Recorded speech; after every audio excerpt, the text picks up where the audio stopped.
Friends, இன்றைக்கி பார்த்தீங்கன்னா நாத்தனார் வீட்டில் தான் ஒரு விருந்துக்கு கூப்பிட்ருந்தாங்க. கோழி சாவலில் இருக்கிறோம் வாங்கன்னு சொல்லிட்டு. அதுக்காக தான் பார்த்தீங்கன்னா நான், பாப்பா, தம்பி 3 பேரும் ரெடி ஆகிட்டு இருந்தோம். ஊருக்கு கிளம்புறதுக்கு முன்னாடியே பார்த்தீங்கன்னா வீட்டு வேலையெல்லாம் முடிச்சிட்டேன். அப்போ தான் போயிட்டு வந்து திருப்பியும் சமைக்கலாம் அப்படின்னும்போது ஈஸியாக இருக்கும். நாத்தனார் பார்த்தீங்கன்னா காலையிலேயே பருப்பு சாம்பார்லாம் வச்சுருந்தாங்க. அதில் சாப்பிட்டுட்டு மதியம் போல் தான் சிக்கன் கிரேவி, குழம்பு, பிரியாணி இது எல்லாமே செய்ய ஆரம்பிச்சிருந்தோம். நான் வந்து பிரியாணி பார்த்திங்கன்னா பண்ணியிருந்தேன். அப்புறம் எல்லாமே திருப்தியாக சாப்பிட்டுட்டு கொஞ்ச நேரம் பேசிகிட்டு இருந்தோம். அன்றைக்கி நாள் மட்டும் பார்த்திங்கன்னா எனக்கு கொஞ்சம் நேரம் இருந்துட்டு போகலாம் அப்படின்னு தோணுச்சு. அதனால் கொஞ்ச நேரம் வெயிட் பண்ணிவிட்டு ஜாலியாக பேசிட்டுன்ட்டு அதுக்கப்புறம் தான் வீட்டுக்கு கிளம்புனோம். கிளம்புறதுக்கு முன்னாடி நாத்தனார் வந்து காட்டுக்கு கீரை அறுக்க போயிருந்தாங்க.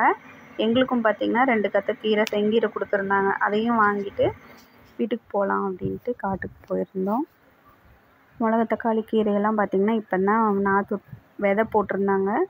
அப்புறம் பாப்பாவும் பார்த்திங்கன்னா கொஞ்சம் நேரம் கீரையெல்லாம் பிடுங்கிட்டு இருந்தா. நானும் பார்த்திங்கன்னா கொஞ்சம் நேரம் கீரை பிடுங்கிட்டு இருந்தோம். அப்புறம் பக்கத்து காட்டுக்காரங்க நொங்கு கொடுத்தாங்க. சாப்பிட்டுட்டு கீரை வாங்கிட்டு வீட்டுக்கு கிளம்பி வந்துட்டோம். பாய். வீடியோ பிடிச்சிருந்தா மறக்காமல் சப்ஸ்கிரைப் பண்ணிடுங்க.